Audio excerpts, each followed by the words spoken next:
For those of you who don't know me, I'm Russ Lessard, the sales manager for the West Seattle office. And today's topic is, what is your WIG? That's your wildly important goal. We do have a guest speaker today, David Stribling from the Roseburg Oregon office. And before we get to David, I just want to chat with everyone and say, you know, we're at the midpoint of the year. Where are you at with your business and where are your goals? I know there's quite a few agents out there who have had probably the best first half of their year ever. And some agents who are struggling a little bit just with everything that's going on. But as far as right now, now's a chance to reset, refocus, or have another amazing second half to your business this year.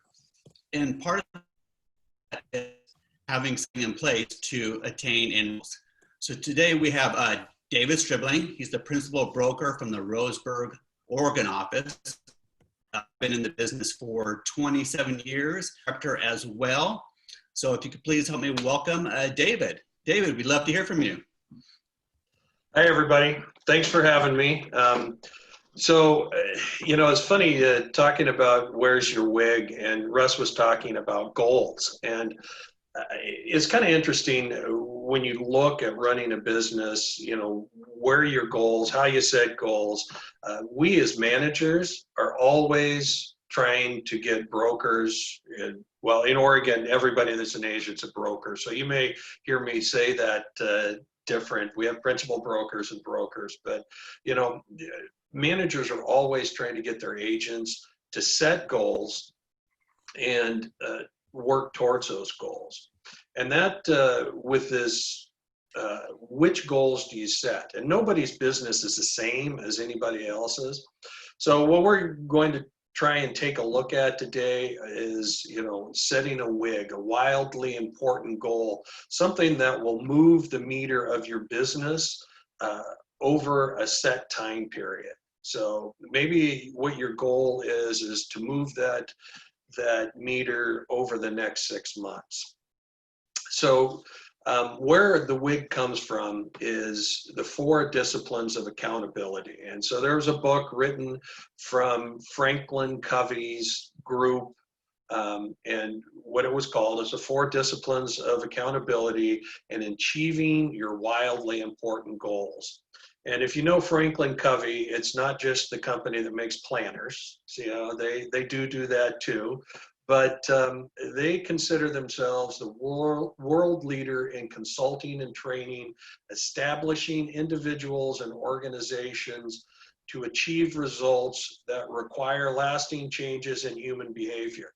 So I wrote that down because, wow, that is a mission statement there. But I think one of the key parts of it is that you're changing everything. So they also, if you've read the 7 Habits of Highly Effective People, that came from Franklin Covey too. So this is to be used as a guide to improve organizational performance.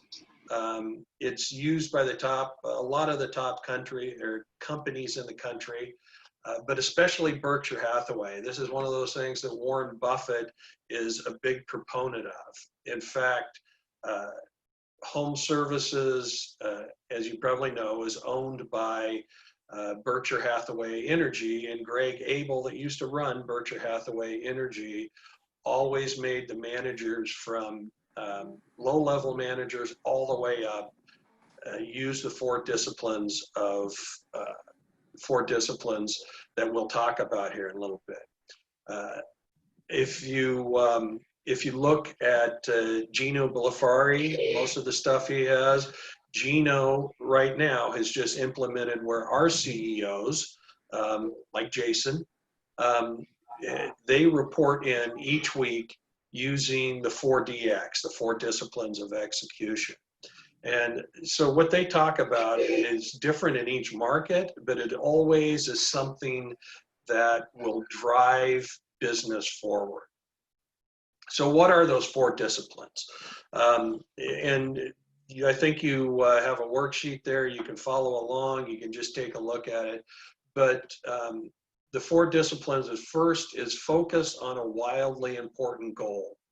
And when we talk about wildly important goals, we'll talk more about how you get specific there, but it is what do you want to do with your business? You know, what will substantially move the needle on your business? Has to be big, has to be bold, has to be something that you know will drive your business.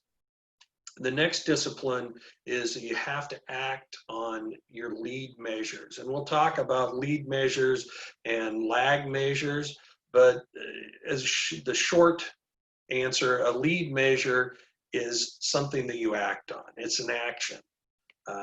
You have to keep a compelling scoreboard. I'll talk a little bit about keeping data. I'm a big proponent of keeping data. You've got to know what you've done to know how you can do better later on. What used to work may not work now. And so keeping that compelling scoreboard is really important. And then lastly, how to create a cadence of accountability. And, you know, accountability is key. And we'll talk about who you're accountable to and why this is important. So first off, what is a WIG, and, you know, why is it important? And it's not a WAG, you know, which is a wild ass guess, which I think a lot of people, you know, confuse the two of them. It's a wildly important goal. It's the core of your business that you want to push forward. And since we're in business, the number one thing why people are in business, or the only reason why a business is here to exist, is profit. That's what businesses are. If you want to start a nonprofit, well, some people, their real estate business is nonprofit, but we try and get you past that. But that's the core of your business. What can you do to make your business better, where you can focus on the things that help your business make more money? And again, we talked about goals. I think we all have goals. I've been to so many goal setting classes or given them that it gets confusing sometimes. So you've probably heard of the SMART goals. You know, they're specific, measurable, achievable, relevant, and time bound. And I guess when we start talking about the wildly important goals, the WIG goals, you need to remember that this is on top of the typical business planning that you want to do. So this is an incremental change that you should make. It should still be specific and measurable and achievable, and all your goals should be in there. But this is something that I would think of as revolutionary. So that's what your WIG is revolutionary. So how do you base this? What's going to be revolutionary? And the way that the 4DX says that you should achieve this goal is your WIG should be based on what's my why? And, you know, why do you do this? So Simon Sinek has a great video, if you haven't seen it. It's a TED Talk. He turned that video into a pretty profitable consulting business. But so as he talks about companies' difference, where there are people that talk about features and benefits, and there's ones that talk about something that's less tangible of why we do business. So when Sinek talks about the why, he said it's something that's very fundamental. It's the core of what you do, the core of your being. Your why may answer the following questions. Why do you do what you do? Why is it important to you? Why do you get out of bed every day? So we have to remember with this, there's some physical components of what we'll talk about, but what we're really talking about is a difference with mindset change that will drive behavioral change. So once you figure out what your why is, you can see the world from a whole new perspective. He says through the lens of your why, new possibilities will appear. You'll have a better guide, helps you overcome your fears. When you strongly believe in something, you'll find the courage to do things that you didn't know you could do. When you know your why, it helps you achieve more. More importantly for us in a sales business is it attracts the right people to you. You're looking towards the right focus, and people are attracted to that when they think that you're there and you're doing it because of these reasons that you talked about. A long time ago, I drove a truck, and one of the things that they talked about when they teach you to drive a truck is that if you see an accident ahead of you is something that you want to avoid, you don't look at that thing that you want to avoid, you look at where you're going. Yeah, so they said if you're going to run into a telephone pole, most people look at the telephone pole as they're trying to swerve away. What you need to do is swerve away and look at a different direction and guide yourself the way that's safe. So that's what we're talking about is, the attraction. If you look at what you want, you know why you want it, you should go that way. And then lastly, it creates more meaning in your life. Your business and your life merge more. And as realtors, we do that all the time. My father was a realtor too. He loved what he did, said this was the best business ever. That's why I'm in it. That's why my daughter's in it. It's one of those things. But he said, I don't know whether I work all the time or none of the time. And he said, it's just a lifestyle. And the reason why he said none of the time is because he loved what he was doing. And that's what he wanted to do, was help people. His why was to help people. And then, one of the things that struck me with listening to what your why is people don't buy what you do, they buy why you do it. And Apple was one of the things that he talked about, the difference between MP3 players. And, why did Apple's MP3 player take over? Because they talked about the experience, not about the features and benefits. So lastly, on your why, where it comes from. So even our company, HomeServices, talks about the why as opposed of the what. And so, our mission statement is to be the superior provider of home ownership services in every market that we serve, as opposed to saying, we do better, we do this, we do it. It's our goal, our why is that we want to be that superior provider. And so this will come from your core capacity, your core in there. So you should think a little bit before you start to write your WIG, what's your why? And when you do that, take preconceived notions of why you do this, and think about both the real world. I do this to make money, we all do that, but why real estate? We can all make money different places. So think about those things. The next step that you want to take is you're going to start to write your WIG. You're going to actually figure out what is the one thing that you can do that's going to drive your business. So with this, it's important to keep records. It's always important to keep records. I'm one of those guys that believe if you don't know your numbers, you don't know your business. If you know your activities, and I'm not talking, when I'm talking about your numbers, I'm not just talking about how much money you made last year and how much money you spent. I'm talking about knowing what you do. So you should keep track of all your customer acquisition activities. I hate the term prospecting because it makes it, I don't know, it's just one of those terms that I've heard for years that I don't think it says what we do. What we're trying to do is run this like a business, and you're trying to acquire clients. What is your customer acquisition activities?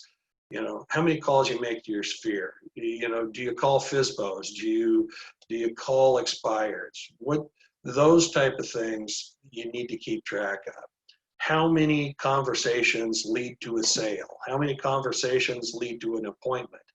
It's very important to keep all of that information in there, and you'll see why here in a minute. But even if you didn't have a WIG, it's important because, as I said before, what works now may not work in the future, and what worked in the past may not work now. So you always need to know where you are to know where you're going to go, and know where you want to be. So here's the formula. You know, when somebody makes a goal, a lot of times they talk about is, I want to make $1 million. Well, okay, you know, and then you can make $1 million in real estate, but it doesn't talk, you know, when do you want to make $1 million? How do you want to make $1 million? All of those things need to be specific. So when you talk about a goal, you know, one of the ways that it's stated with a WIG is, I'm going to increase whatever it is, your relevant statistic, from X, what it is now, to Y, what you want it to be by a future date. So it could be decreased too. So one of the guides that they give all the time is weight loss. You know, everybody can understand weight loss. So your WIG, if you want to lose weight, would be, I want to reduce my weight from 200 pounds down to 175 within 6 months. That's your WIG. That says, you know, where you're at now, what you want to do, and it's time bound. You know, this is the important part. So when you have a WIG, you should only have one or two. I say, I don't even know where I picked it up, but I think it was Mike Staver, but he says, if you have more than 3 priorities, you don't have any priorities. And I really believe that. And we'll talk a little bit about urgent and important, but so that WIG, as you look at your real estate business, what is the thing that you want to increase? So it could be the number of units that you sell per year. And I'm a big one that focuses on units, because units are something you can change. You can't change the average sale price that you have per se, but you can go out and sell one more house. So I look at units. So somebody could say, I want to change, you know, my number of units from, you know, 45 to 85 by June of 2021. That would be a WIG. It could be even smaller within your business, but it should be kind of audacious. It's a wildly important goal. So with that, with your WIG, once you figure out what that WIG is, you need to print it out and post it where you can see it every day. It needs to be something that is in the forefront of your mind. This is our goal this year. This is our wildly important goal this year. So we're going to focus on that. That's how you write your WIG. Once you get that WIG, you need to measure it. And there's 2 types of measurement. And there's lead measurements and there's lag measurements. Most of the time, when you look at how people measure their goals, it's a lag measure. Lag measures, you know, is a roadmap to where you want to end up. This is where you want to go. You should look at your lag measures as you go along. You know, how close am I to meeting my goal? As Russ said, I've been a principal broker for 24 years. So I've helped a lot of people write goals and focus them, and we come by the next year and the year's almost over, and they figure out right at that time in November where they're at within their goal, and it's too late. So lag measures, this is kind of the why part of that formula that I told you before. It's not usually something that you track on a daily basis. It's that strategic vision that you get out there. It has to be monitored. And while they're important, these aren't activities. So these are the things, if I want to increase my units by 20 over the year, I'm going to have to look at each month and see where I am. I'm going to have to look within those lag measures too, because we know I'm not going to get the same amount of units in January that I'm going to get in August. So you should look at your lag measures, and it helps you see where your lead measures are taking you. So that's kind of the way lag measures work. Lead measures are the things that, at least the way my psyche works, these are the most important part of it. These are the activities that you're going to focus on. Because again, when you say, I want to increase my units, and you're measuring that, these are the how. Lead measures are how are you going to change it. So there's one thing called a high gain activity. High gain activities, what they are is the most profitable impact on your business. And how do you figure that out? So again, one of the things I was taught is if you sat down and you said, tomorrow I'm going to take 8 hours and I'm going to do the thing that will have the most increase to my business, what would it do? What is the most important part of the business? And it could be different things. When I sold, when that was my main thing that I did, I first got into business, I worked expired listings. And I did other things too. I had a full wheel of activities I did to generate business, but that was the number one thing I did because I got a lot of listings out of it. I did enough where I always told people I specialize in selling homes that other people can't sell. But that was one of the things. So I came in first thing in the morning. I was the first guy there at the office so I could start calling people. You know, what is your high gain activity? What will have the most impact on your business? So it could be something like, my lead measure is I'm going to increase the number of contacts in my database. So how am I going to do that? What is the activity I'm going to do? So if you take it back to lose weight, so you've had the weight loss, you want to lose go from 200 down to 175, you have 25 pounds to lose. How are you going to do that?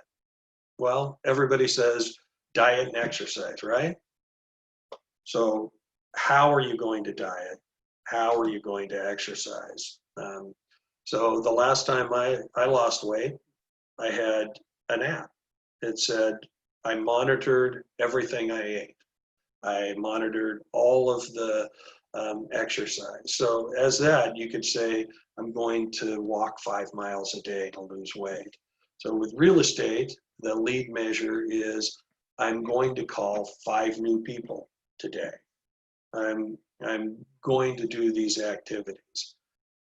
There's some if you look at lead measures, they're predictive. It measures something that will lead to that goal. The other thing that the difference between a lead measure and a lag measure, it's influenceable. You can influence what you do. I can always, kind of the same thing that I said about units, why I like units to measure goals as opposed to volume, is you can always sell one more house. You can always make one more call. You can always figure out how, what that leverage is in there. Incremental change, that's kind of where lead measures are. Something that you can influence. Where another way that to take a look at this is with baseball. And if you look at the Oakland A's, I'm sure a lot of you have seen the movie Moneyball. This is the same activities that they used to increase the effectiveness of the A's using less money. So basically what they did is they looked at the statistics of each player that they were recruiting. And one of the statistics was if you get on first base, the odds of you scoring go way up. So they split apart the way people looked at recruiting baseball talent, and the first thing they went after were people that could get on first base. A bunch of nobodies, they didn't know their name, they could pay them a lot less money, and they got guys that could get on first base, which consequently allowed them to score more. They were, when Billy Beane was manager, the Oakland A's were ranked, I think it was number 26 in the amount of money that they spent, and their record was usually top 8. Because of the way that they looked at baseball and focusing on one activity, it allowed them to push that needle up. So they looked at a lead measure. The leadoff batter, if you had a great leadoff batter that got on first base and you had people that could advance the bases, you scored. And so this lead measure is something that you look at every day.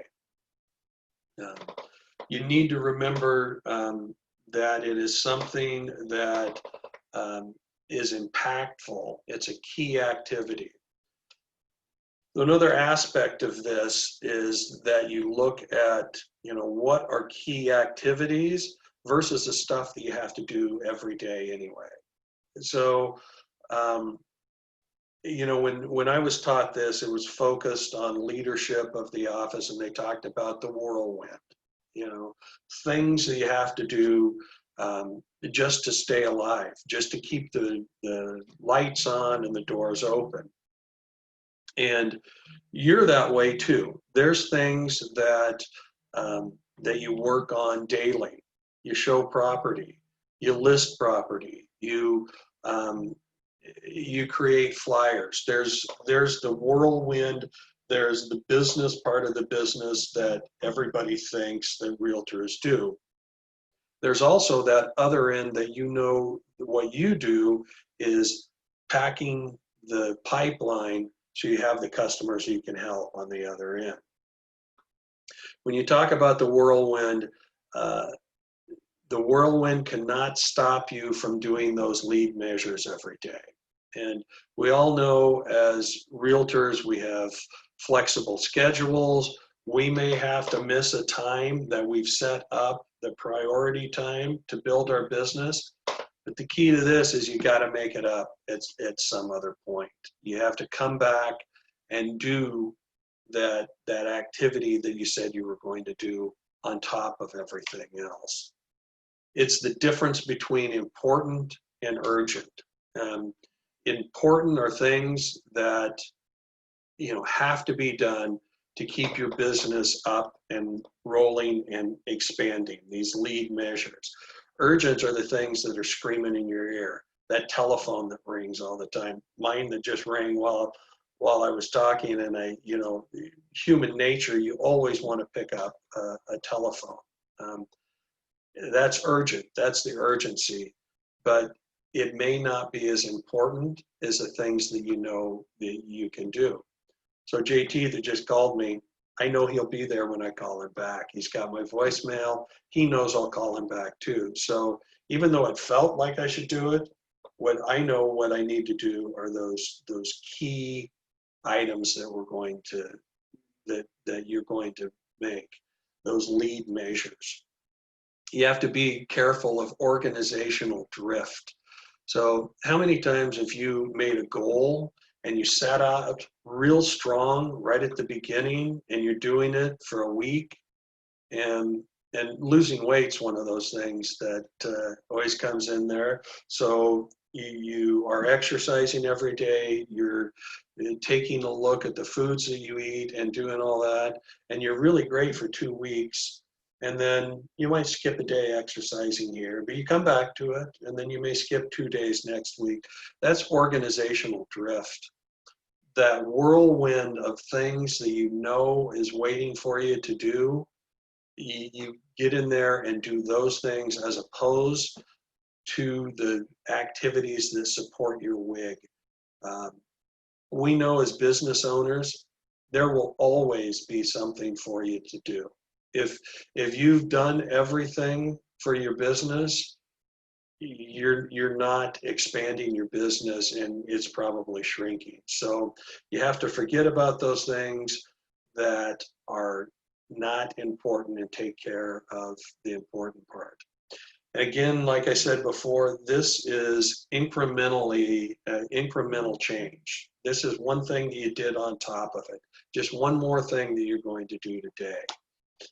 So those key activities, make sure that you don't let the whirlwind stop you from doing the things that are going to build your business.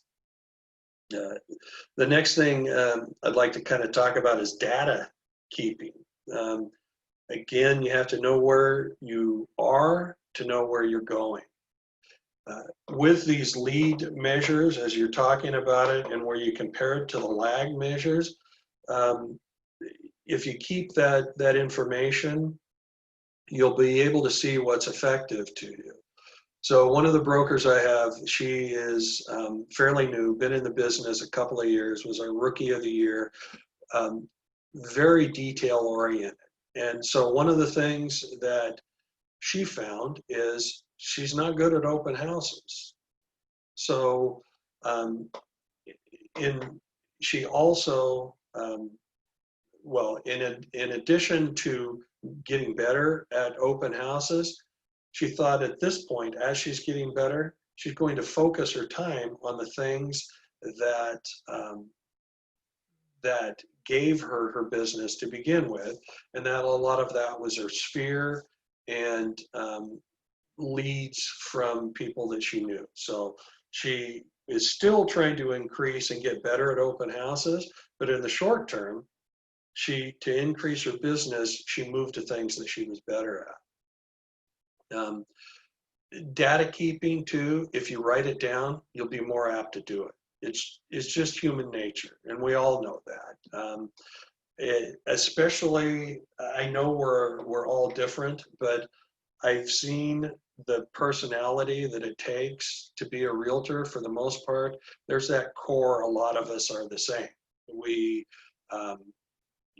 the reason why that you see nurses and teachers and first responders and those type of people be attracted to real estate is we like to help, but we also like people. We like to talk. We are, and we will not do the things as much if we don't write them down. The way to keep record, it could be in a spreadsheet, it could be in a notebook, however that you want to do it, but it has to be readily attainable.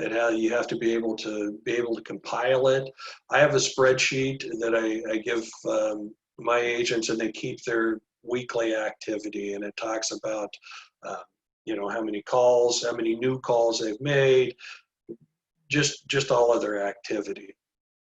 You need to make sure that you keep it, because a guess is just that. Well, I think I did this many. If you write it down when you do it, you keep a better track of it. And actually keeping track of your time, it's kind of funny. So one of the first things that I do with people when they come into the business, the first month I want them to keep track of everything that they do relating to real estate. And when you start doing that on an hourly basis, it's really interesting. So some people work a lot more than what they think. But as you can imagine, most people work less than what they guess. If you write down what you're doing, you'll be able to fit in this extra task this lead measure that you've committed yourself to doing. So data keeping is really important when it comes to this. So the most important task, and is the task that is the hardest for us, is the one that we don't want to do, and it is probably the most important part of all of 4DX, and that's reporting and accountability. So if this is done correctly, it'll give you exponential growth, and it'll help you give other people exponential growth. So the first thing is, I got into the business because I wanted to be an independent contractor.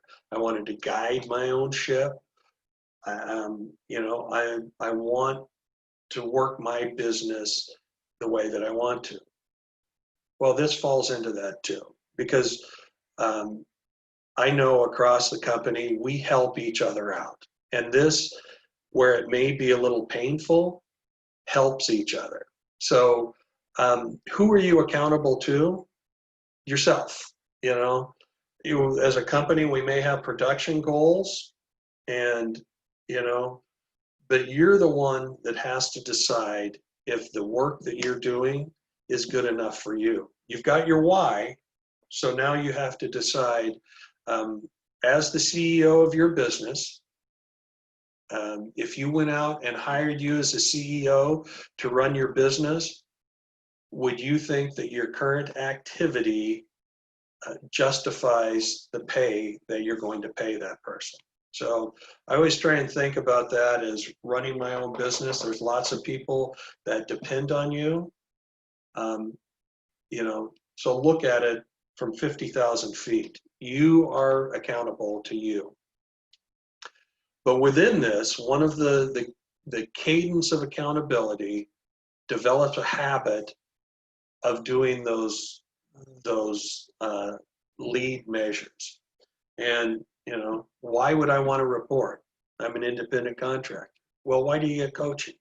Why do you attend education? Why do you do all those things? Is to improve the performance and efficiency of your business. So you're accountable to yourself, but within your team, you're accountable to each other. It's, I hate to use this, but I'm going to. It's the reason why Alcoholics Anonymous goes into a group, and they're accountable to themselves, but when you talk about it to somebody else, you're much more accountable to yourself.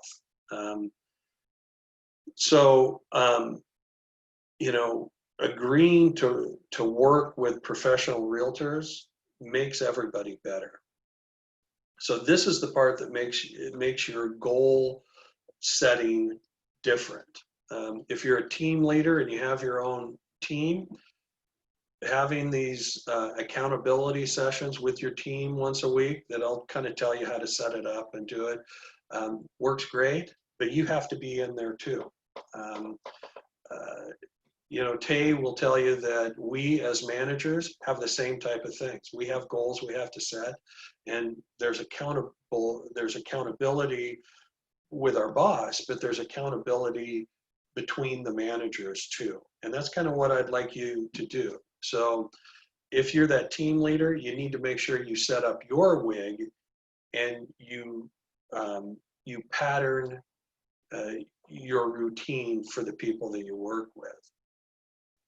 So how do you set up a WIG group? So one of the things that you should look for, there should be optimal is, 5 to 8 people, but 2 will work. It's better to have more. It's different than if you're an employee. We'd set you up and say, this is the way, these are the people, and I'm going to be there and you report to me. But again, this is voluntary like everything in real estate, but it's important. It's one of those things that you should look at. So I would look for, if I was going to set it up for myself, I would look for people that are similar stage in your career, people that have a desire to build their business, that are dependable. If you don't know where to start, I haven't talked to this with Russ or Tay, but I know that they would help you. Here's where we can start. Here's the people that can be in your WIG group. You have to meet each week. It can be virtual. It should be short. We're not going to talk about war stories. We're not going to talk about this bad deal that I had. There's an order that you should come in at these accountability meetings. Now, we could be at the beginning of another meeting, but what I always suggest is if you're going to have your WIG meeting and then you're going to have another meeting afterwards with the same people, take a break in between. So you're not mixing the two, because this should act in a certain order. And it starts with one person and we go around and we're going to talk about specific things. I'm going to talk about what my last week's goal was. I was going to increase I was going to call this many people each day. That's a goal, and it could be different things. Whatever's that lead measure that's going to push your lag measure out there. This is what I was going to do. The actual number of calls that I made or whatever activity was this. Here's the successes that I had. It's okay to talk about that. Here's the challenges that I had, because we want to we're helping each other. Yeah, I had that same challenge, but this is how I overcome it. And then we're going to set next week's goal. So that's the order. Here's what I said I was going to do. Here's what I actually did. Here's the things that happened to me. And here's next week's goal. It has to be honest accountability. The partners that you have, this is going to be the hardest thing for them, is to ask, why didn't you meet your goal? And remember, you can have compassion in there, but no excuses. You can't take excuses. Well, I got busy. Well, we knew you are busy. You're adding this on top of it, but you said that was wildly important to you. Why didn't you take the time out? It's rough. It seems counterintuitive of how we deal with other independent contractors, but it's a benefit for them and it's a benefit for you. Remember, when you're in there with that honest accountability, if you consistently miss your goal, you won't be taken seriously by the other people in there. And I think what you need to do is go back and re-examine what your why is, what your WIG is, what your lag measures are, and what your lead measures are. It has to be, remember, it has to be attainable and influenceable. If you need help, ask. I volunteered Tay and Russ, but after this, if you wanted to call me, if you were more comfortable and say, this is what this is what I thought, you're more than welcome to call and get a hold of me, and I would help you however I could. And again, no excuses. I got busy. It's just not one of those things that you should allow yourself to let you get by with, if that makes sense. Because remember, who are you being held accountable to? Yourself, and what you want to accomplish then. What if one of the members in there isn't doing it? I think you hold an intervention. You have that honest discussion. Remember that group, that community that you're going to set up. I think you should make a pact with each other is to be honest, to give criticism with love and respect, and criticism should not be about the person. It should be about the action or lack thereof. Maybe this will help, but you should have a pact to actually help each other when you're in there. And lastly, what I'd say, when you help each other, remember, this isn't the time to deal doctor or tell war stories or any of that. This meeting is specifically on those goals and reporting back. This is what I said I was going to do, but this is what I really did. And again, it's human nature, it's basic psychology. You will find you will do more if you do that. Having to tell somebody else, I don't know anybody when they were in school, maybe like the day before they had a report due, they might have just crammed everything right at that point. Well, that's human nature too. But when they think they're going to have to tell somebody, I didn't do what I said I was going to do, you're going to do it. So before I open to any questions, so kind of what I would suggest at this point forward, if you can, read the book, 4 Disciplines of Execution. It's a quick read. It's one of those things, a lot of it is based towards a company, but I think you could base it towards your business, especially if you're a team leader and you have a couple of buyer's agents. Set a WIG within that formula that's based on your why. Once you figure out what your why is, that's, base it on that. But remember that when you set that formula, it says, I'm going to take my business from here to here within a time frame. It has to be realistic. Post your WIG and look at it every day. Know what is wildly important to you. Keep it in the forefront of your mind. Monitor your lead measures daily. Every day, where am I at on those lead measures? Your lag measures, look at them monthly. So are my lead measures moving my lag measures? Are they different from last year? Of course, the market's in there, but look at them. Are my activities having the effect that I desire? Having an accountability group, help each other out, get in there and actually report. It's 15 minutes a week. So think about that. You can clear 15 minutes a week. And lastly, have good data. Good data is important. I could probably talk an hour and a half on that, on how important it is to have good data, no matter where you are in your business. But having a business to sell at the end is all about good data. But with this, you got to know where you are to know where you're going. So now you know everything I know about WIGs. So any questions that anybody has?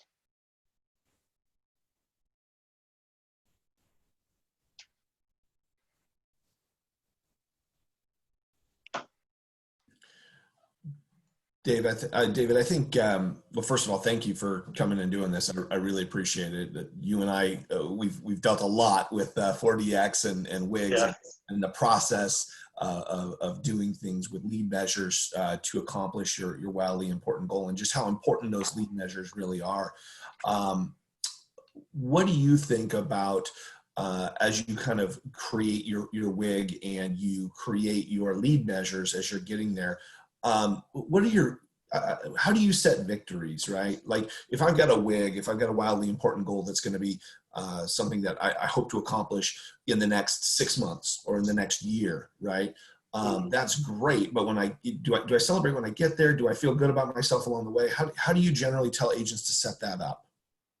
I think that you celebrate when you get there, but I think that you celebrate along the way too. And those little victories of saying that, I'm going to make 5 cold calls and you make 6, I think is part of that celebration. And that group that you have, from what I've seen with my brokers, the accolades they get from their group is better than any reward that they get at the end.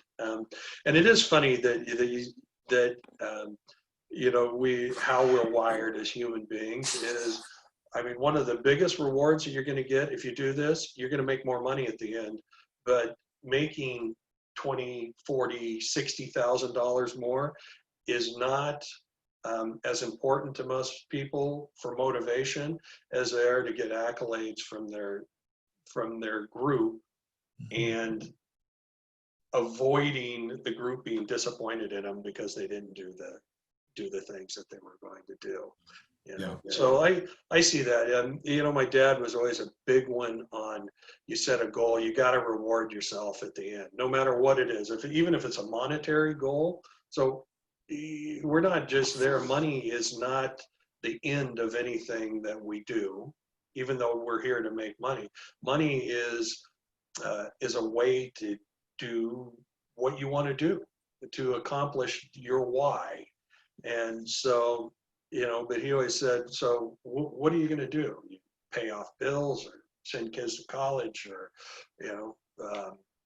one of the things that he always did, he would donate money because it made him feel good, So I think that portion's important, but also, having your group there to celebrate those victories as you go along. Yeah. I think that those celebrations or those victories, the small victories as you go with your lead measures can be so important. So Right. I did post in the group chat, hey, if anybody is interested in being a part of an accountability group, you can go ahead and post your name there, and either you guys as a collective, for those of you that are going to watch this on YouTube later, if you're interested in becoming part of an accountability group, shoot me an email and we can try to set people up, maybe that people that are in similar places in their business. Again, anytime you say accountability, people go, oh, right? I don't know. But the reality is we all know that it has high impact and high value. And I see Cassandra's already posted there, Tay, I am serious about being a success. I need an accountability group. And I think that, I think everybody really does. But let me know if you want to get started with that, because I would like to open the door for that. That was something I hadn't intended to do today, but David, you led us right into it. And I think it's a great opportunity. Yeah, I do. I teach a pre-license course, so consequently I get a lot of new agents that come in, and the ones that come in and have a group that they're together, they always outperform the ones that are loners. It's just one of those things. We're a community. I know people join my office because of that. Everybody says we're a family, but we really are. No, that's the way that we feel. We're very close, and having somebody that is supportive, but that will not let you buffalo them either is very important. Yeah.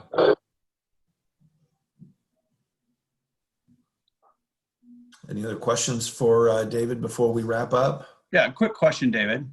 Sure. You had mentioned a TED Talk. Yes. Speaking about the why. Who was that person again? Simon Sinek is Sinek, I think. Okay.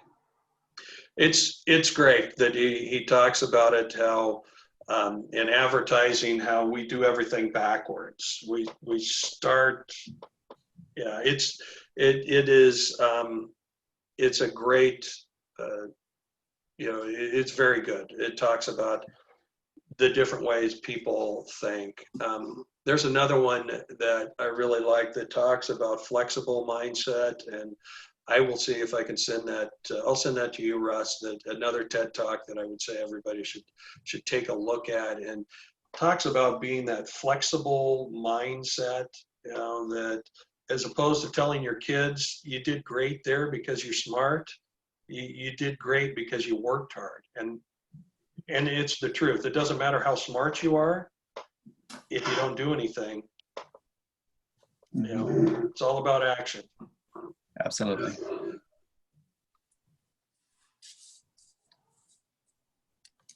That's all I got. All right. Well, what do you say, Russ? You want to wrap us up? Any other questions from anyone? Feel free to speak.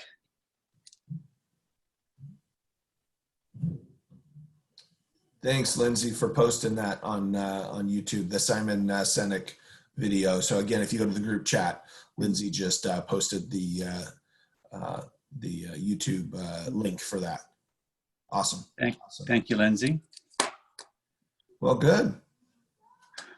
Well, thank you, David. We appreciate you coming on and sharing with us. Great. I tell you, I took lots of notes here. So I hope everyone else did as well.